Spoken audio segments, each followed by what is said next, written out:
Welcome back to The Negotiators, a production of Foreign Policy and Doha Debates. Hello, I'm Femi Oke. I have had the pleasure of being on site for many COPs. That's the short name for the United Nations Climate Conference of the Parties.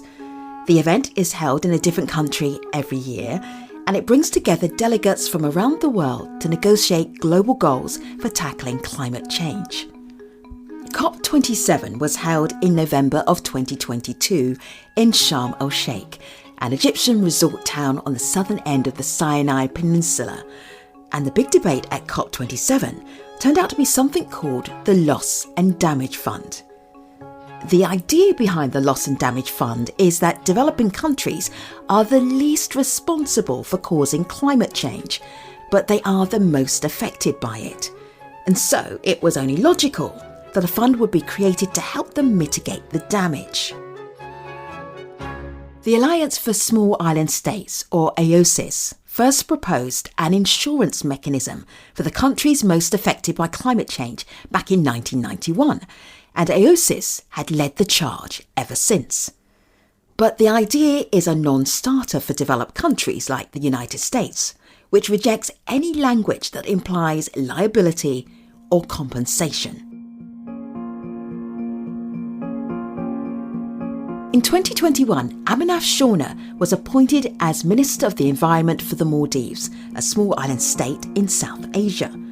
And less than 2 years later, Shauna found herself at COP27, scuba diving in the Red Sea with US climate envoy John Kerry. That's when she really began to understand that developed and developing countries weren't quite as far apart on the issue as she had once feared. I had a meeting with a top scientist who was creating awareness about tipping points.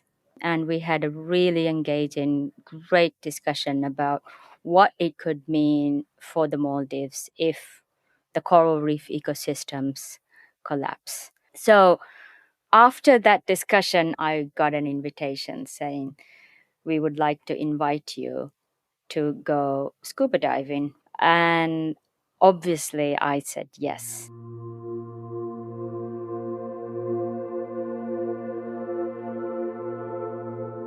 We went for a scuba dive at the Rasmussen National Reserve, which is a protected area in the Red Sea.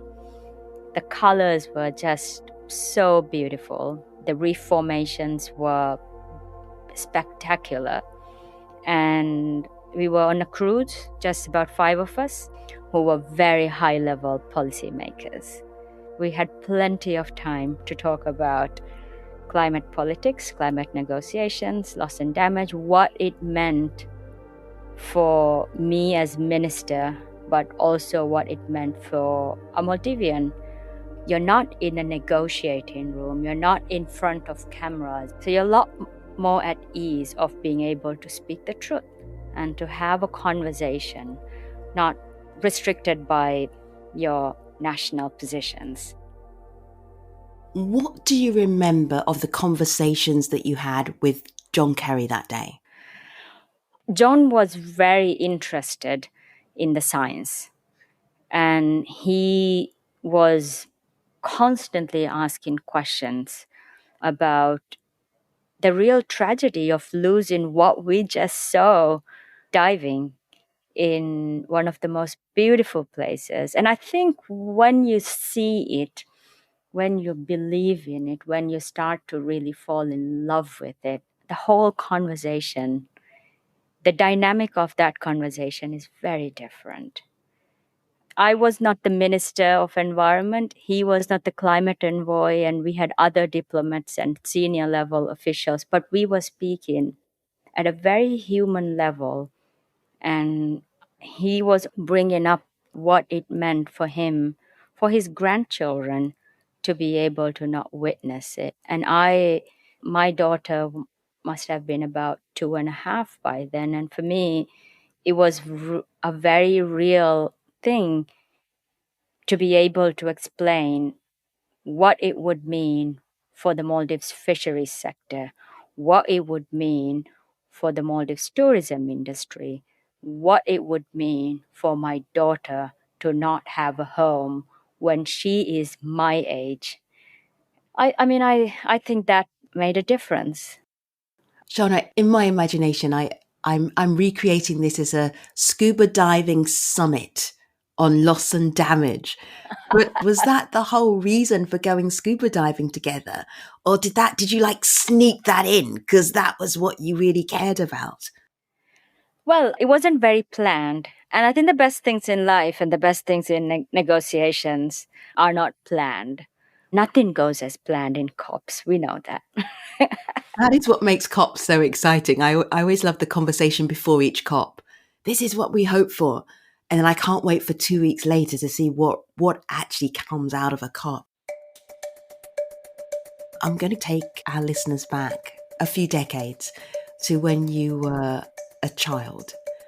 When did you have an awareness that you were an activist?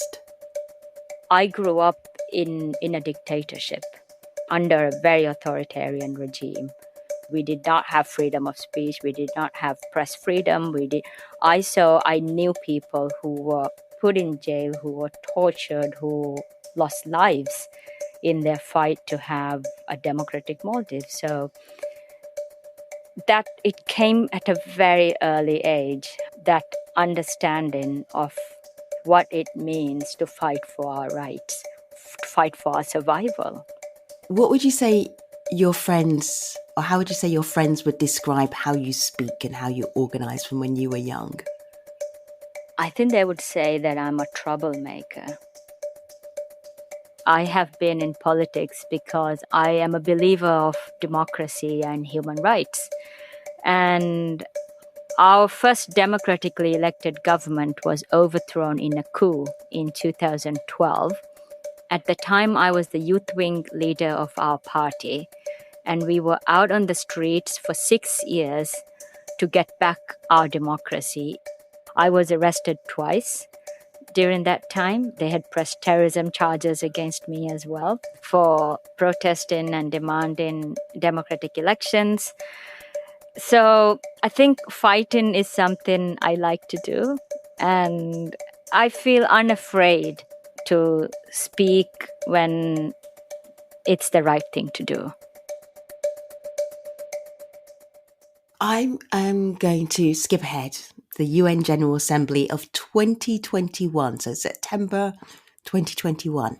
We see the warning signs in every continent and region: scorching temperatures, shocking biodiversity loss, polluted air, water and natural spaces, and climate-related disasters at every turn.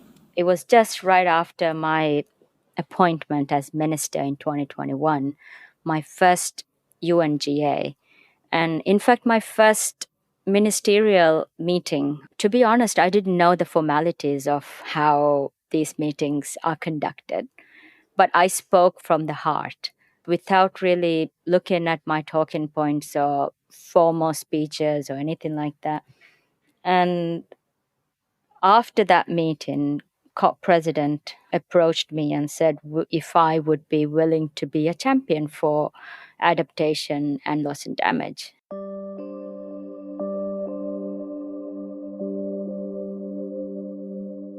So that was Alok Sharma who led COP26 in Glasgow. He saw your passion and he recruited you to talk about loss and damage. Why was the Maldives the right country to offer leadership on the Loss and Damage Fund? The Maldives has always been a very vocal voice on climate change. So even though we had an authoritarian past, I would give the due credit to the former President Gayoom, who spoke at very high-level meetings at the Rio Summit, actually, in 1992. And he spoke about what sea level rise meant to the Maldives. Maldives has been working throughout these years about not just loss and damage, but also on adaptation, on financing. And we understood how important it was to collaborate and to form relationships and partnerships. And for me, I think I truly believe that climate change should not be divided into global south and global north, because it affects us all. I want to just go a little bit deeper into what happened at COP26 in Glasgow and why the decision was put off until the next COP, which was going to be in Egypt. We were still asking for a decision on loss and damage, but what we got was the Glasgow dialogue on loss and damage. To put it simply, that meant like keep talking until 2023. But at home, things are really bad. And if you remember, this was after COVID, especially small islands were deeply affected by COVID because it contracted our economies due to the travel restrictions. All our islands were eroding, were impacted by extreme weather events. Our house reefs are getting bleached.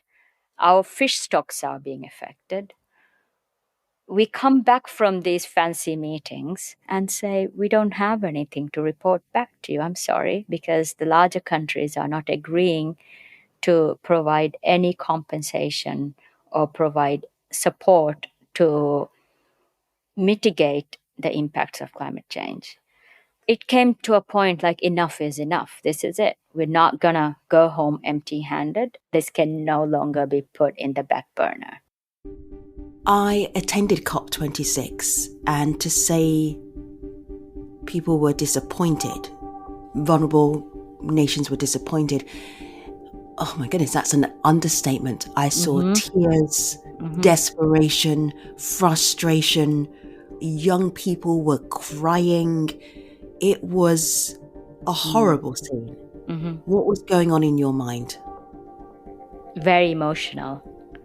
I remember sitting in that final plenary room and just watching powerful leaders of powerful countries squabbling about full stops and commas.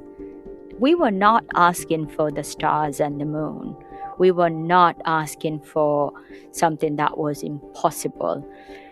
To me, sitting in that room and really like taking a look at also a lot of men and people not my generation who are making decisions for my generation. And that was really frustrating at a very personal level. And that was really emotional as well, because we were not asking for something that was impossible. And I know how these decisions are made. And I know that we did not reach a decision in COP26 because of politics, because of the lack of political will. So this is the point where you start to build relationships with other parties, retreats, networking events. Yes. What did that look like? What were you doing? So I think after Glasgow, we left, really disappointed, really angry, very upset about a watered down decision on something that was absolutely crucial for us, right? But we can't give up. We have to keep moving. And I think that's when we started to build, like you said, partnerships. The Maldives was in a partnership with the IPI, the International Peace Institute. We started to bring together countries and interesting partners who will, in the end, contribute progressively and who want to advance this agenda. So it started with very senior negotiators who understood what negotiations were like. We also brought in key scientists and finance experts. We also had representatives from the UNFCCC Secretariat who were advising us on shaping the narrative of loss and damage and adaptation. Because it's not just national positions that we get from our technical negotiators that in the end make a final decision. Being able to shape narrative, being able to influence key decision makers and have that personal connection is very, very important for us.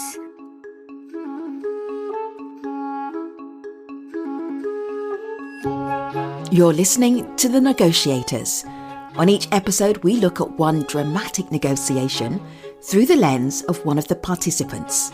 More after the break.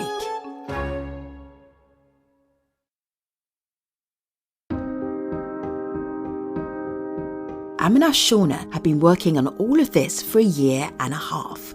She had talked to representatives from all sides of the issues, and she knew how challenging this negotiation would be. Then you go into COP27. What are the dividing lines between developed countries and developing countries? Well, many. Because for me, it was more than just the establishment of a fund. You could establish a fund, but what's the use of it if there's no money in it? The amount of funding that is required to address issues of loss and damage is not in the millions, it's not in the billions. We're talking about trillions of dollars that's required. Just the Maldives alone, coastal adaptation requirement for finance is $8 billion. So there's absolutely no way we could raise that fund only from public funds. One of the things that was a bit difficult for some in the developing world was that that money has to be given by people who are responsible for polluting the planet, right? Historical emissions, basically. But for the developed countries, they're saying, okay, we are not the worst polluters anymore, but we also have parties who are in the developing countries who are the top polluters. So I think that's one of the dividing things of who pays for it and who is responsible for it. Each COP begins with opening plenary sessions where high-level politicians present key concerns. Then the conference moves into technical negotiations, where the actual text of the proposal is drafted and debated. And finally, the politicians come back to iron out any outstanding details and vote. Or at least that's how it's all supposed to work. So tell me about the time when you decided to walk into one of the technical negotiations and make an intervention. But as you explain that, can you tell our listeners why that would have been quite an unusual thing to do? Yeah. So the thing is, I'm a politician, and there is a very strange division. I can say this now because I'm no longer a minister. But there's a very strange division between technical negotiators and high-level ministerial delegations. Ministers do not go into technical negotiations and make interventions. It's very unorthodox, I guess, right? So what happened was there was a meeting where the issue of loss and damage was being discussed, but the focus of it was on establishing a response fund.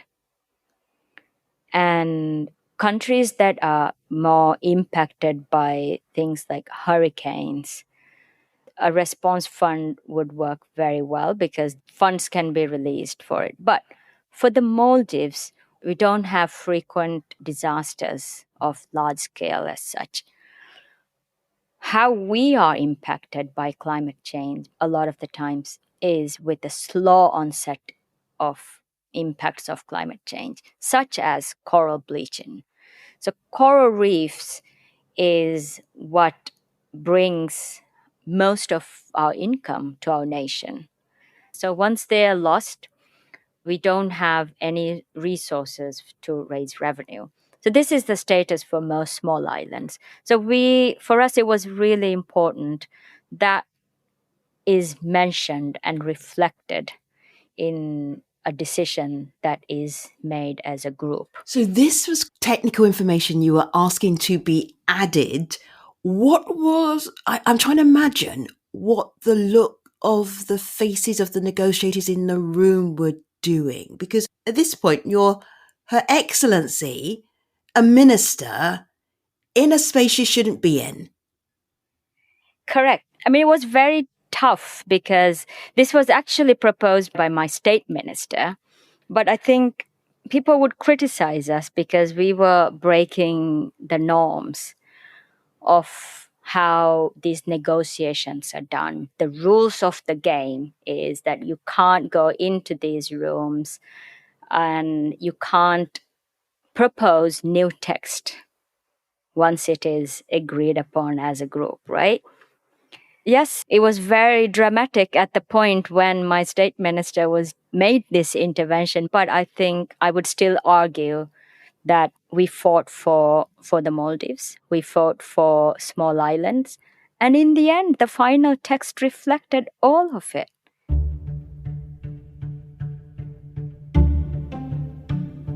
A huge shift happened late on the second to last scheduled day of the conference, and it came from the European Union.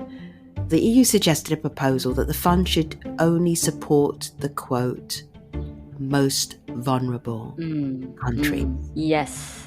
The way UNFCCC and the UN system works, countries that are in the developing country list are eligible for climate finance.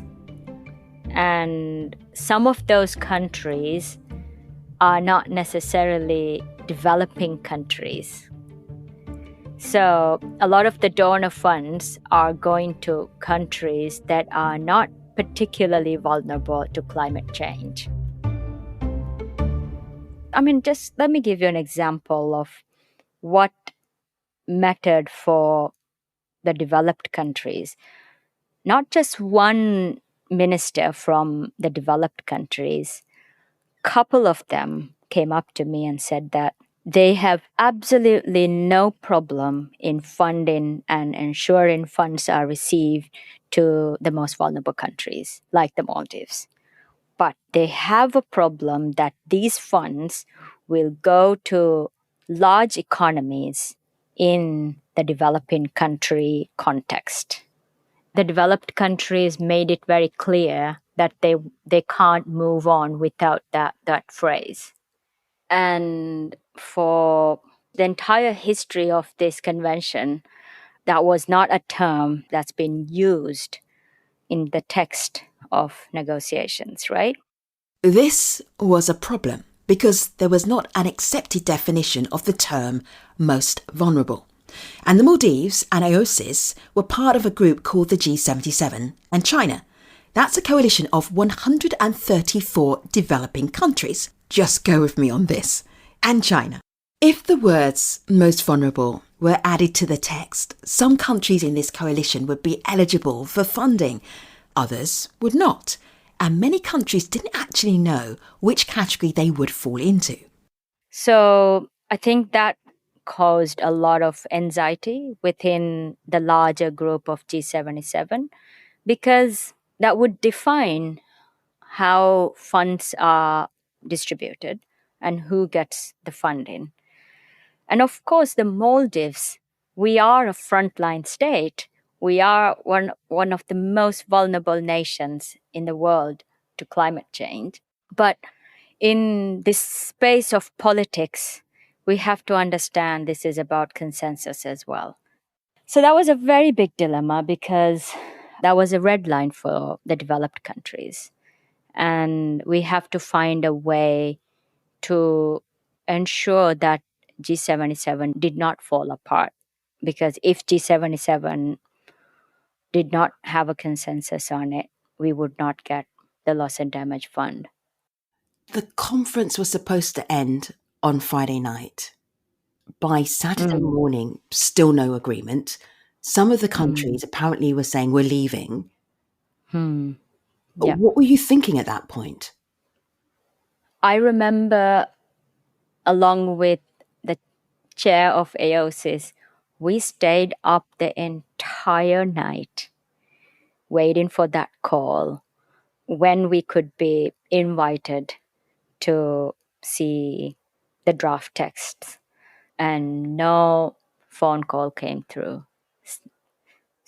I think we went to bed at around 6:30 in the morning, and it's still nothing had happened.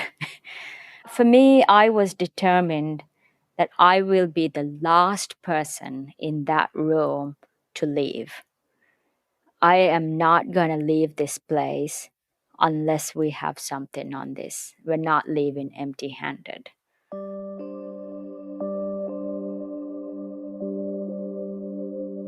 The final gavel didn't fall until Sunday morning. Take me through those 36 hours. So, a lot of things happened in those 36 hours. One was the chair of the AOSIS had to leave the conference due to a family emergency and announced that I would be stepping in his role as the chair of the AOSIS. And by now, we have these very uneasy discussions about countries most vulnerable to climate change. And we were sandwiched between the developing countries and the developed countries. What was really helpful during those 36 hours was we were seen as a trusted partner.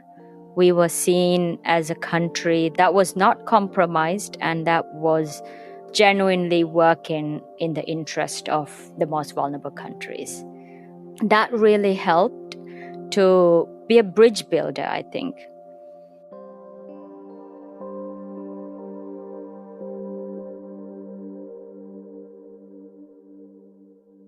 What got you thinking that a change in the text from most vulnerable to particularly vulnerable would make a difference? So, one of the countries called for an urgent meeting of both the developing countries and the developed countries. And in the morning, when we walked in, on one side of the room, it was all the negotiators, ministers, and whoever who has been leading up until that point. On the other side of the table, it was us, people from the developing countries. And it was a packed room. It was intense. And it felt like, honestly, that the room is going to explode because we all knew why we were there. And we all knew what we were going to talk about there is really going to make this COP a failure or a success.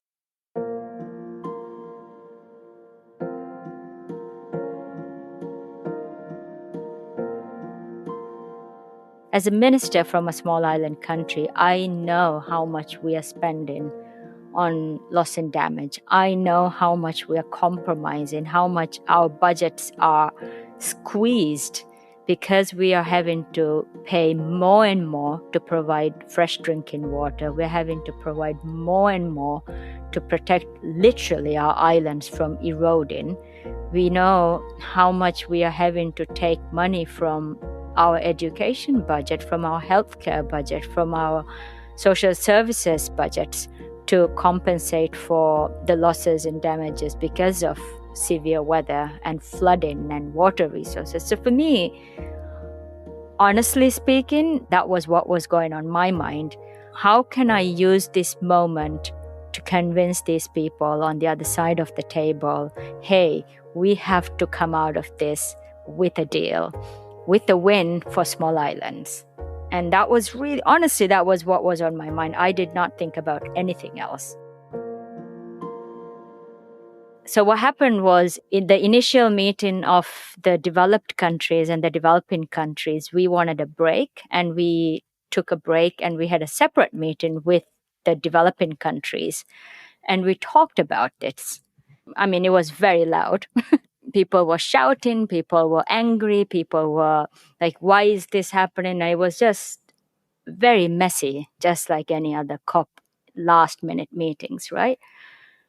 And the chair of the G77 was Pakistan. If you remember how Pakistan was affected so much by the floods that year, and they were a champion in loss and damage discussions, really lobbying for the need to establish a fund as well. And I went around to him separately and I said, look, I'm going to propose a change to the text, and I would like to propose that I want to include the word particularly vulnerable countries to climate change, because I knew if that word was not included in that, that's a dead deal. So what's the risk, you know? It's dead or it's alive, right? He looked up at me and he said, how could we say no to something from the Maldives?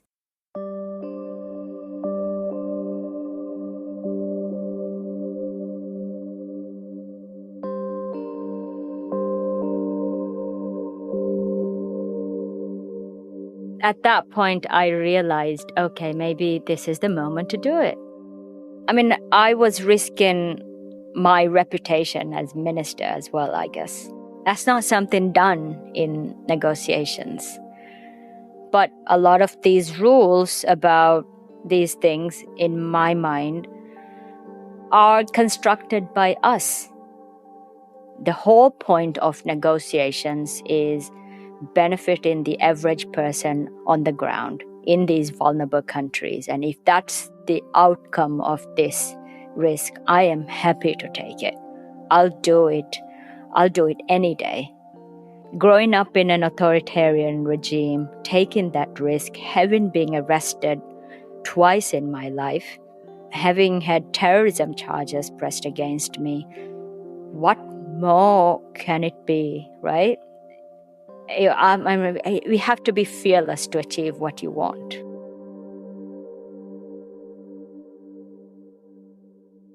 So I went back and I just put my hand up and I said I wanted to include it.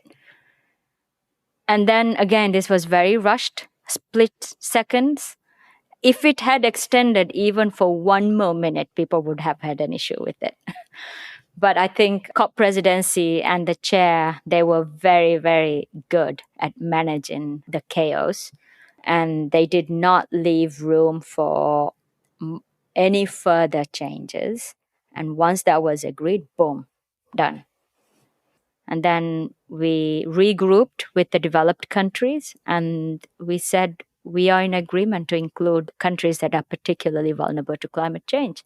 And that's what gave us the Loss and Damage Fund agreement in COP.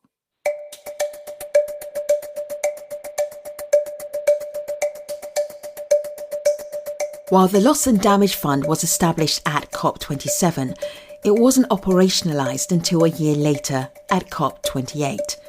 Shauna spent that year in informal negotiations, hashing out the details of the final agreement. But when it came time to see the gavel fall on her efforts, Shauna wasn't there. Where were you during COP28? That was in the UAE. Just days before COP28, the new government was elected, and unfortunately, we lost elections. But we had done everything. We were a member of the Transitional Committee for Loss and Damage, and we really shaped the framework on it and the discussions around the establishment of the fund. But unfortunately, politics have changed in the world. The focus on climate change has changed. Geopolitical issues have taken over, and many of those partners who were progressively involved in the establishment on the loss and damage outcome in COP27 are no longer in government. And climate change, unfortunately, is not a focus in some of these countries. And it's a very different world compared to what it was just in 2022, right? It's progressing very slowly. The implementation of it is very slow. When the history of climate crisis negotiations is being written or being revisited, examined by students in the future, what would you like them to know about the way you negotiated for the Loss and Damage Fund? Well, I think it's the ability to reimagine the world from a very different perspective, and to be able to leave some of our personal biases and to really think of how global in nature climate change is now. The world is so interconnected. So building that relationship with both developing countries and the most vulnerable countries and the real decision makers was, in my opinion, a really important part of achieving something concrete in COP27. That was Aminath Shauna, the former Environment Minister of the Maldives. The Loss and Damage Fund still hasn't made any disbursements. The board hopes to start making payments later this year.